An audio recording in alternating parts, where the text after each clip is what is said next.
And thank you for the organizers to organize such a beautiful symposium. And I'm very happy to have a presentation to you guys. Um, I'm kind of a little bit outside of your community, I think. So many unknown faces for me. Almost 99% of you I haven't met.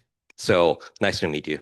And also thank you for staying at the very last talk. But sorry, it will be 40 minutes. So I will try to entertain as much as possible. I will do my best. So my title of the talk is Life Buried Alive. And that contains the power and damage and revival at the boundary between life and no-life. And why I put that in the title is that the deep subsea environment is the world of the persistence of the edge of the life and non-life. Pretty much of the close to the edge I will be talking. And and also the deep biosphere has a characteristic to be like the natural laboratory for the life and non-life transition or living experiment. So I'd like to start with the why I'm in the last part of the presentation or symposium. What is the message of the organizers given to me? I just guessed the why end with the deep biosphere because the Earth already runs a long-term experiment at the boundary between life and non-life. So I hope or I think Earth knows everything, and answers is already there, but we haven't had a chance to, find that or explore that. Just that's a point I think. And in this symposium, we heard lots of the stuff about life and non-life. And I tried to summarize a little bit about the question raised in this symposium. Let's say starting with here, what counts as a life? So define or detect. And the other one should be how should transition states be measured? So how we can measure that. And also how long can life remain suspended? So this is kind of the dormancy or anhydrobiosis it was. And also the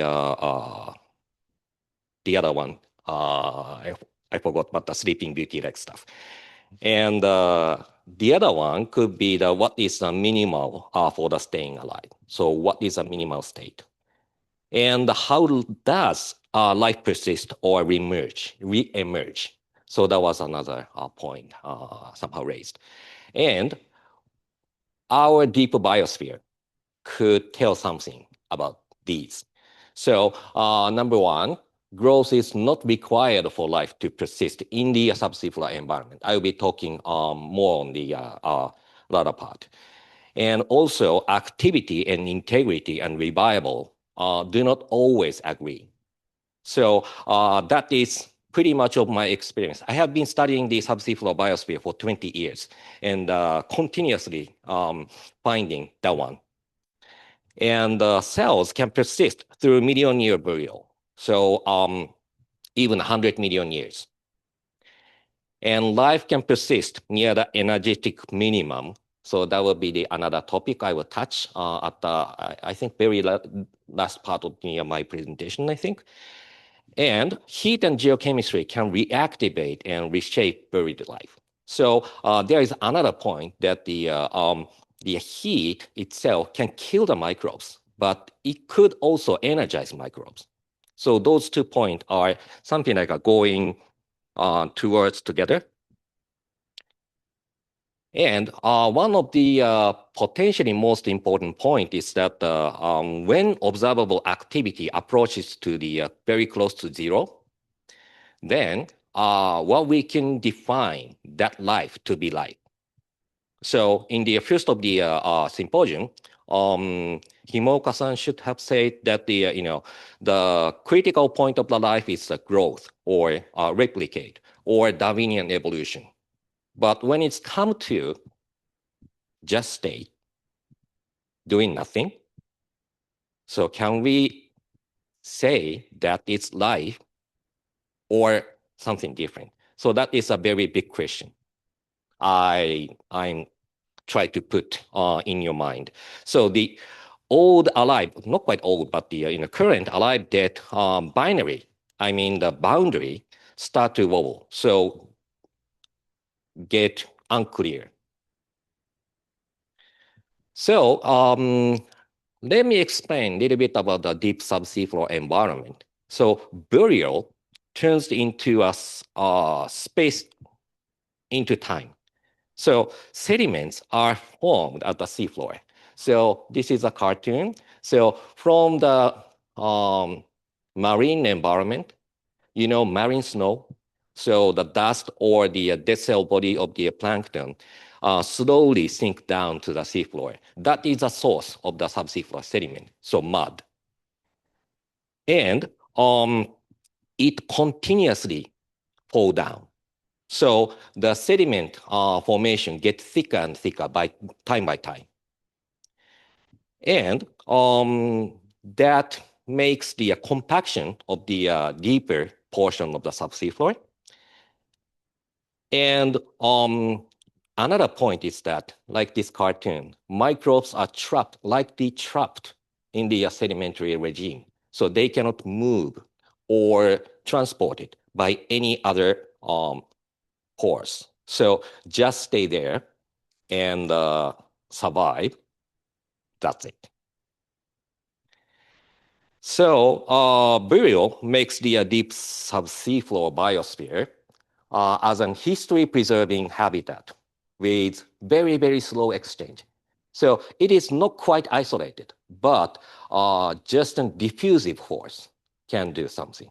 So the connection of the pore space is there, but no active or the conductive flow of the stuff happening, just a diffusion dominant habitat.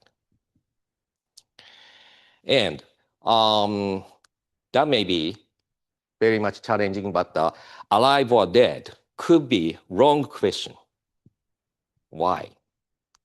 Is that what I know from my experience? One is that the observable presence does not always tell they are living or alive or dead. We cannot tell anything about that. And also the metabolic activity can be sometimes tricky. But anyway, what I want to tell that here, burials itself pulls these criteria. So the observable and the metabolic activity, structural integrity, and the recovery potential, these criteria apart. So meaning that here, presence does not always saying about the growth or integrity or revival potential. So this is a very, very critical point. So even though the structurally integrity, a healthy look-like state of the cell we found, it does not always meaning that they are metabolically active. Or even though the presence of the cells can be found, that does not necessarily mean they are recoverable.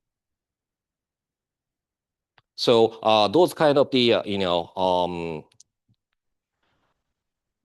what I can say, those criteria, I mean not quite, I forgot how to say, but anyways, these criteria apart is critical thinking about the deep subsea floor environment. And thinking about growth or maintenance and survival. So we have heard these things today. And those are pretty much different regimes. So power limitation is happening in the deep subsea floor environment. And that first changes what cells can do. So then thinking about the growth, this is just one metabolic mode, and maintenance can preserve integrity without net growth. So that is the stuff we've heard in previous session. And the survival can persist with the minimal repair and the possibility of revival. So in here, I would like to say maintenance and survival should be somehow different. And there will be the difference of the available power. So that changes the mode of the state of the cell. So growth is possible with the highest available power, and the maintenance will be the case for the less power available. And the further less power, cells need to go into the survival or standby state. And what happened to the further lower power? So this will go into the fading zone. So in a case of growth, the repair and housekeeping and the growth is happening, and the repair and housekeeping for the maintenance state, and the minimal turnover or repair will be the survival. But in a case of fade zone, the microbial cells or life can go into the transition towards the non-life.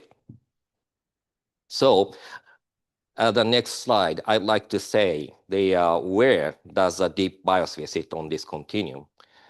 This is. So simply say, the most subsea floor cells may live near the power limit. And the cell-specific power in the deep biosphere appears to sit near or below laboratory maintenance levels. So for your information, maintenance power we can find in literature is something like this. So there are some microorganisms can maintain their cell integrity or cellular function at the level of the femtowatt level, 100 femtowatt level, or someone can survive or maintain their cell body at the attwatt level. This is the lowest champion known in literature, 19 attwatt. So I think you know the prefix of the att. So that is the 10 to the minus 18. But in the case of subsea floor, pretty much lower power is available. And so here you can see anti-racemization repair or reference line. So this power demand usually said to be the lowest boundary the life can survive. But actually, deep subsea floor environment going to lower power. So global subsea floor medium of the available power is something like this. So minus 10 to the minus 20 watt per cell. So they are merely surviving or standing by. And so in one of the literature written by Tori Hoyer and Bobaka Yosgensen said that something like nature has a special power to further lower the energy demand than the laboratory condition. If we include that in here, then subsea floor environment can sustain or survive down until the 10 to the minus 21st watt per cell. By the way, I didn't know until looking at the literature written by Bradley or Doug Lalor, this prefix 10 to the minus 21. Do you know? I didn't know that is zeptowatt. So 10 to the third lower than at is zept. Now you remember. So why this matters is that this first question should be whether available power can still cover the minimum cost of repair. So to survive, at least they need to have, let's say, the cell body and not degraded. So they need to repair. So the important message for here is a power supply versus repair demand. So this is very critical to survive. And so let's get into the real world. I went to the expedition towards the center of the South Pacific Ocean. So here we can find most clear seawater all over the world. So the surface chlorophyll on this gradient, I mean color gradient, shows the surface chlorophyll A concentration on the sea surface. So the darker color means, darker gray means that they are very much, I mean, low in the chlorophyll A concentration. So the surface photosynthetic plankton is very low in concentration. So at here, we obtained a subsea floor sediment sample and tried to look at the microbial life. And what we found is that the cell was there. So the leftmost graph shows the cell counts. So all the way down to the base, down to the sediment, down to 120 meters below the seafloor, we continuously observed or found microbial cells, starting from the 10 to the 6 per cubic centimeter, down to a 10 to the second cells per cubic centimeter, like that. What is important for this environment is that the very, very extremely low TOC. So the available food for the microbes are very much low. So microbes are all starved. And because of that, they cannot respire even. So oxygen level can stay somehow detectable level throughout the sedimentary column. So this means that the microbes cannot breathe oxygen, meaning that TOC is too low to eat and to respire. And also, this is quite unusual profile. The nitrate also exists all the way down to the sediment column. So this means that the completely oxic environment is here. So thinking about the oxygen respiration rate calculated from the oxygen profile. So someone, I mean, the Daunt and Justin Savage published the nice paper by applying the modeling of the oxygen respiration rate, and they ended up with the oxygen consumption rate to be moles of O2 oxygen per cubic centimeter per year. So ranging from the 10 to the minus 9 to 10 to the minus 13, but usually less than 10 to the minus 11. So for your information, oxygen consumption rate for single E. coli cells is reported to be 1 to 2 times 10 to the minus 17 mol O2 per minute per cell. So if we convert that to a year per cell, then going to the minus 10 to the minus 11. So meaning that the oxygen consumption rate at these subsea floor sediment corresponds to a single E. coli cell's respiration rate. But they are in the abundance of the 10 to the third or 10 to the fourth per cubic centimeter. So you can imagine how low they are respiring oxygen. Then I wanted to know the metabolic potential or revivability of the microbes after million-year burial. So in here, South Pacific Ocean subsea floor, we can find sediment formed 100 million years old. 100 million years ago. So the age was determined by the isotope experiment, isotope analysis. And it was proven to be a really 100 million years old sediment. So we put sediment sample, mud sample, into the vial and put with the stable isotope labeled substrate. And this mud itself is very, very problematic stuff for doing any kind of analysis. So we did kind of the purification of the microbial cells and try to look at the stable isotope incorporation into the microbial cells. With a question, do buried cells still retain recovery potential? Then we got an answer. Revivability remained for the ancient burial, ancient sediment. So ancient burial did not erase the response capacity. So this is a figure showing the revival of the microbes from 100 million year old sediment. So even after burial for 100 million years and engagement into the sediment for such a long time, microbes could revive after recovery.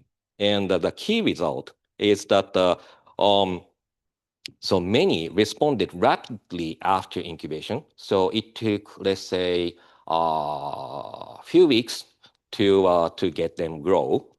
And the surprising point was that 24 to 99% of the cells retained to be active and revivable.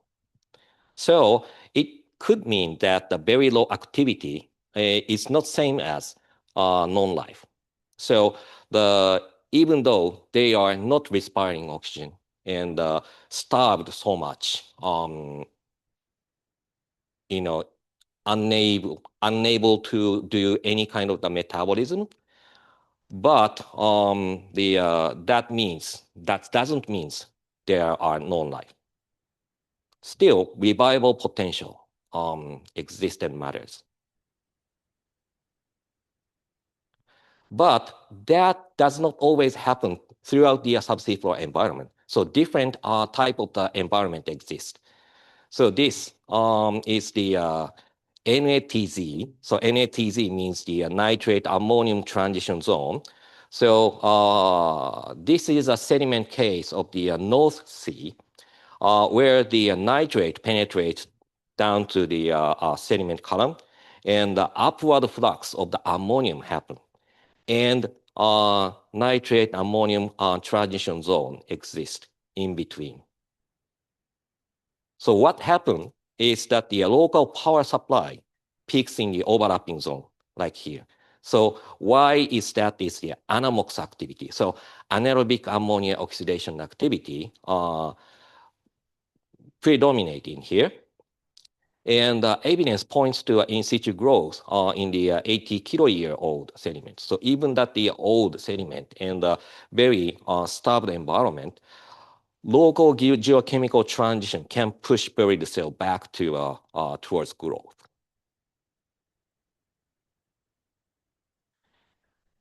I want to touch the one other different environment towards the very, very hot temperature. So this is the natural hot gradient experiment at the Nankai Trough offshore Japan.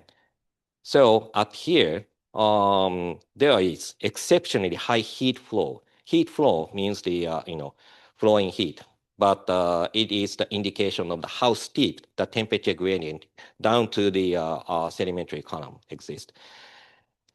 And there are very steep but stable conductive gradient. So temperature goes up pretty quickly. So usually geothermal gradient is something like the 0.3 degrees C per 100 meters. So if you go down, sorry, not 0.3, 0.3. So if you go down 1 kilometer below the seafloor, it could be something like a 30 degrees C. So 0.3 degrees C per 10 meters of the sediment. But in a case of the this expedition, the in situ temperature reached 120 degrees C at the 1200 meters below the seafloor. So pretty much a steep gradient of the temperature existed. So to try to probe the hot edge of the biosphere, what we found is the around 45 degrees C, the regime changed.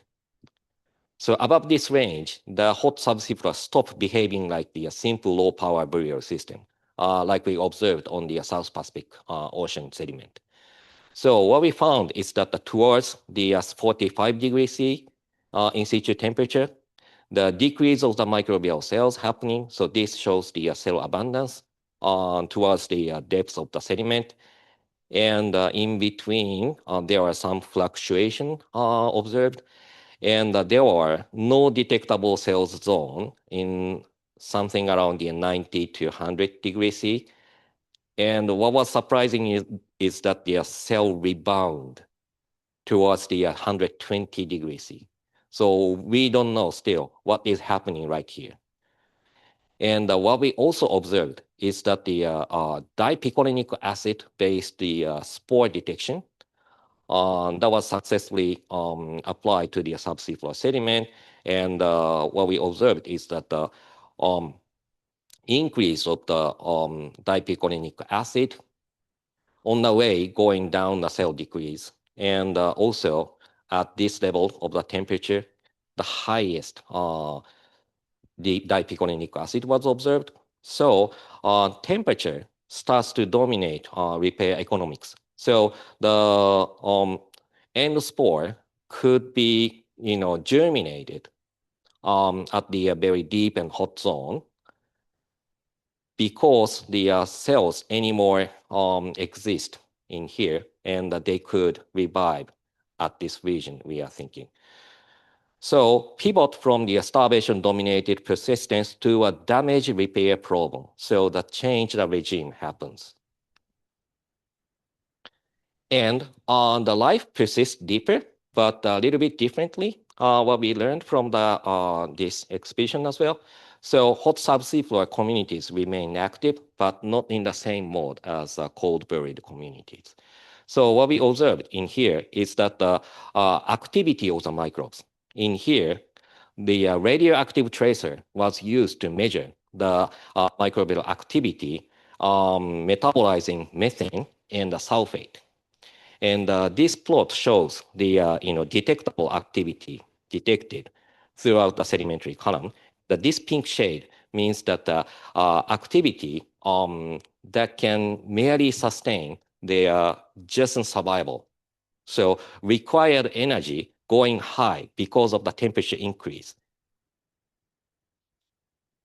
And so signals persist through the drilled hot section, and that shows the persistence under thermal stress, not ordinary growth. So this means that something like a combat with the degradation of the cell body. So they are responding somehow fast to repair.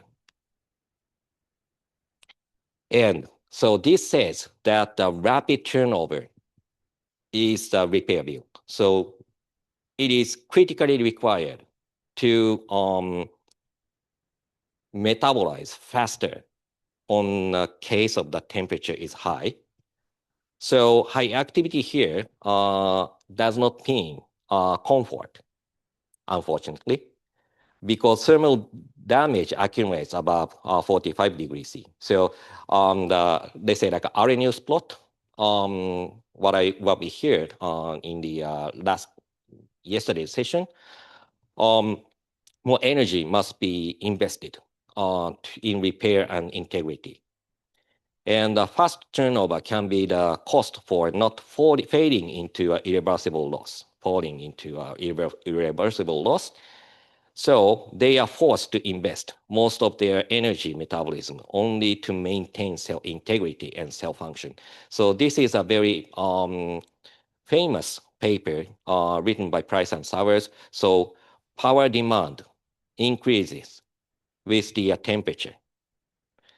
So in a case of our expedition, So damage exceeds what basal metabolism can easily support, but this orange and blue plot shows our result. So this is somehow equivalent to a thermophile cultivated at the lab condition. So in the case of the cold, deep subsea floor, the energy demand could be lower, so down to a zeptowatt. But this is not the case for the hot biosphere. So like on a treadmill, if you do sometimes training, you know the treadmill can have an inclination. Then you need to run not quite fast, but you need to invest more energy to keep running. But if you fail, you just drop. But in the case of microbes, they will be dead. On the other hand, the non-life can feed life. This is the another direction of the support from the hot biosphere. So thermal chemistry is known to create usable microbial fuel. So this is reported last year.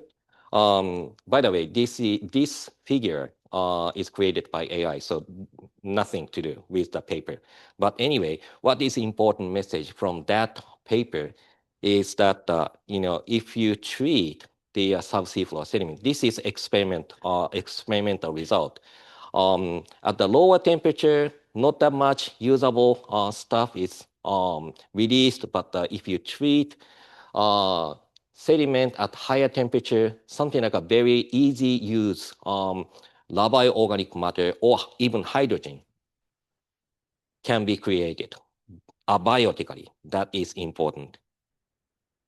So this means that the non-life processes can also sustain the life. So heating, as I said in the beginning of the presentation, can kill the microbes. But on the other hand, the heat can support microbial life by feeding them.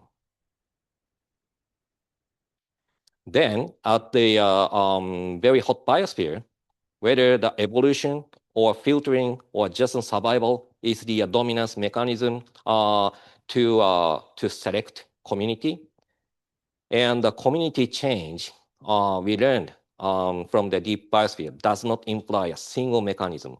So selective survival can happen. Some buried lineage simply persist better. So that could be the case. And there are evidence that the long-term loss of the many surface taxa. But there are uncertainty. The persistent alone can mimic adaptation. So we cannot say clearly whether they are just persisted or they adapt. So we cannot tell. And the reactivation of the dormant thermophiles, as we saw in the few slides back. So buried dormant forms awaken with conditions permit. So as we saw, the spore signals are rising warm intervals, but hard to separate revival from in situ growth. So just germinate or revival is not clear. And limited diversification or adaptation, the rapid turnover may permit adaptation under stress. So hot biosphere is not metabolically frozen. So they need to metabolize stuff as fast as possible to catch up the degradation of their cell body. But that mechanism remains unresolved. So that was the uncertainty we have.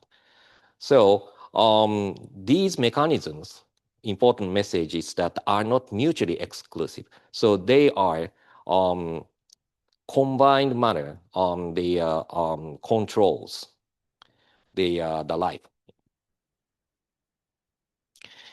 And there are evidence of the downcore thermal filtering.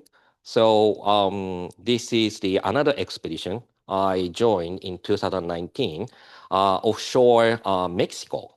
There is the California Peninsula, and here we visited the sediment horizon, but important characteristic in here also, very steep temperature gradient. So within 300 meters of the sediment column, the temperature reaches up to 80 degrees C. So very, very steep, and even steeper in here. So what we observed from the metagenomic approach, so it is very small and difficult to see. So I will enlarge this part. So by looking at this, so some kind of filtering of the community happens.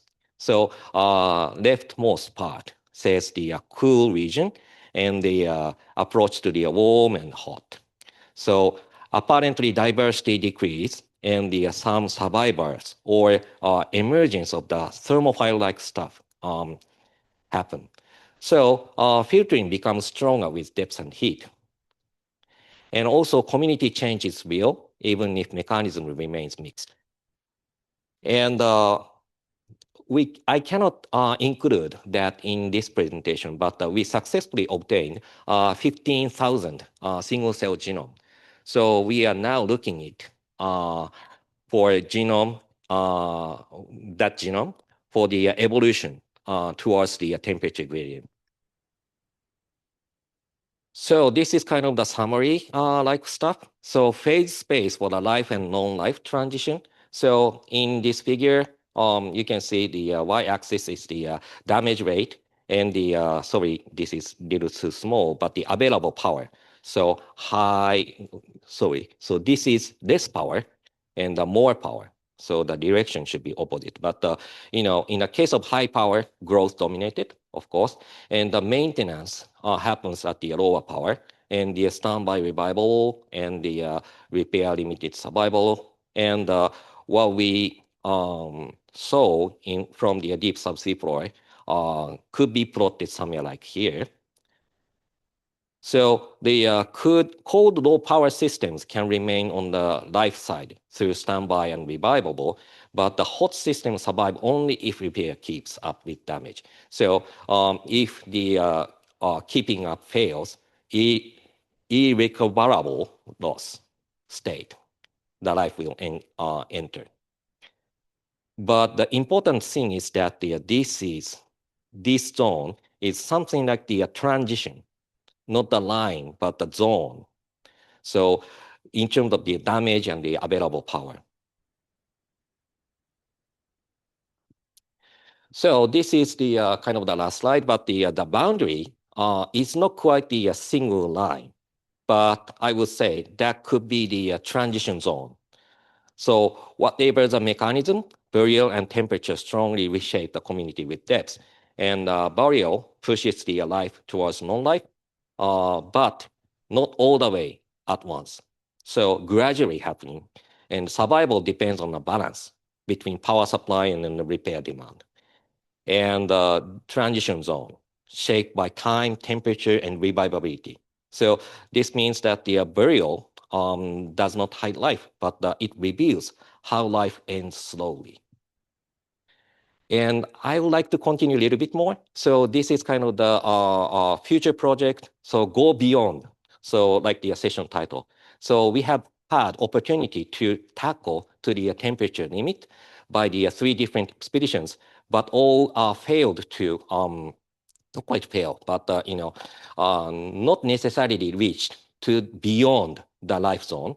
So one expedition was too deep, and the one other expedition reached to the basement. So sedimentary column ended, and the other one, the hydrocarbon alert, we needed to stop to avoid the danger of the gas explosion. So we needed to stop at around 120 degrees C. So, but highest record of the denaturation of the protein is known to be 148.5 degrees C. So to safely exceed the limit, we need to aim higher than 160 degrees C. So then what I'm now trying to get is this International Ocean Drilling Program-based expedition. So location identified at the offshore Nankai Trough again.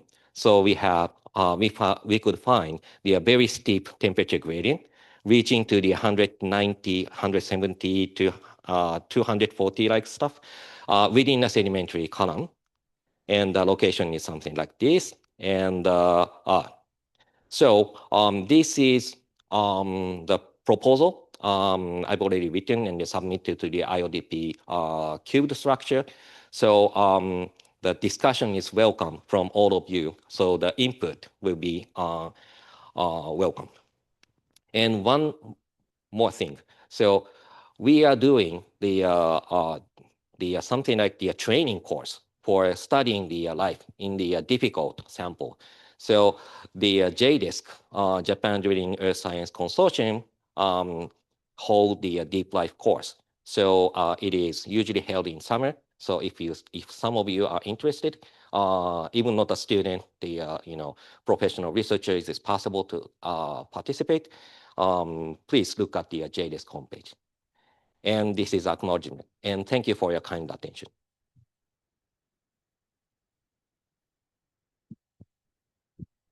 Thank you very much for nice talk. So this is the last talk, so we can accept several questions. Please. Very much for a beautiful talk, and thank you for integrating our concept to your presentation. For the 100 million years sediment, can you kind of infer how much metabolism they have had over that? You want to say something like a replication? And replication. And also, I'm curious how far it is possible to kind of bear for 100 million years without doing turnover. Good question. Actually, there is the kind of the only available modeling of the the availability of the power exists in one paper, and that says pretty much lower in power available. So let's say like a zeptowatt region. So meaning that in the current biology knowledge, no one can explain how they could survive in such a low power availability. So something like a mystery of the nature or magic of the nature could happen. Okay. Still, we don't know yet. Sure. Thanks. Yeah, thanks for the great talk. I mean, related question. What are the sediments made of? Is that kind of soil? Like metals? Something like a soil. So very fine particle of the silica like stuff exist, and especially at the open ocean environment, the very very small fine particles like the micron scale particles is stacking on the seafloor. Also, what is the kind of like usual temperature of that sediment under the deep sea? So in the case of seafloor, temperature usually 0 to 2 degrees C, and the temperature gradient exists. So the center of the Earth is, let's say, like a 5,500 degrees C or something. So towards the deep, the such an heat is propagated from the deep. So the temperature going to go up. Thanks. Also one comment that the heat, like high temperature survival is like surprising, and you're gonna look for like higher than 122, right? Which is the highest temperature which Takai Sensei found. Yeah, so currently known highest temperature for the cultivation of the microbes is 122 degrees. Yeah, I know. And this is cultivation. Yeah. So something like an artificial environment created. So I'm speculating that something different can happen in the natural environment. Okay, thanks. It's fascinating research. I wanted to ask about two things actually. First of all, radioactivity in the ground. I mean, I guess there's also a significant amount of radioactivity over longer time periods that accumulates damage. And can you estimate sort of a minimum amount of protein turnover that be required to maintain functionality based on the radioactive damage, even if there's no oxidative damage or other factors around? Thank you. That's very important, good point. And I'm sorry, I don't have any of the knowledge about the protein. I mean the such kind of calculation. But the important point of the radioactivity is that that can also supply the power to the subsea floor microbes because radiolysis of the water can create hydrogen and oxygen. Mm-hmm. Yeah. And that could provide with hydrogen to the microbes. So microbes can use. And one of the important measurement we have had is that if we measure hydrogen in the subsea floor sediment, we cannot detect any for the case of the South Pacific Ocean. So it means that radiolysis certainly happen there because the radioactivity of the sediment itself. Mm-hmm. But we cannot measure. So the reason is that the microbes are eating that hydrogen produced. Mm-hmm. So something like a cryptic cycle is happening. So that could somehow compensate part of the energy demand for the microbes. So like the Z-watt availability from organic matter is calculated, but that does not include the produced hydrogen. So that could compensate something like a, the missing power. Mm-hmm. Mm-hmm. And do you think, I mean, I don't know how available the genome sequences are of these organisms, but have they been analyzed for special enzymes that repair, for example, radiative damage to proteins and nucleic acids and so on? Because I guess they have a hard time just degrading the whole protein and then resynthesizing, because that requires a lot of energy. So I guess a better strategy under those conditions is to take the existing damaged molecules and repair them somehow, yeah? And maybe they have some really innovative enzymes that we could learn about and then use on our bodies to make us live longer or something like that, yeah?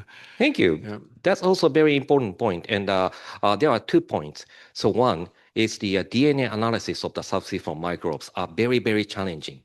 One reason is that the existence of the sediment as a matrix. So that blocks the DNA extraction, or even after lysis of the cells, DNA can attach to the surface of the particles, and that do not release to the water. So we cannot obtain DNA. So the finding of the microbes on microbes, a microscope, could be very sensitive, down to 10 cells per cubic centimeter or so. But in the case of the DNA detection, the microbial abundance need to be a 10 to the third or fourth. So they are pretty much of the gap of the microscopic detection and DNA-based detection. So that always blocks our ability to look at the genome structure of the subsea floor microbes. But some case we successfully did the genome sequencing.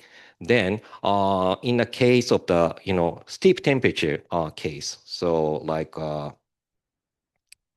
like here. In here, what we observed is that the something like a maintenance or fixing enzymes are upregulated in the RNA-based analysis. So something like a fixing is kind of the key. In the case of the hot environment, so repair is the kind of the critical mechanism for the microbes. Thank you. Any other comments or questions? Okay, so let's thanks to all speakers again.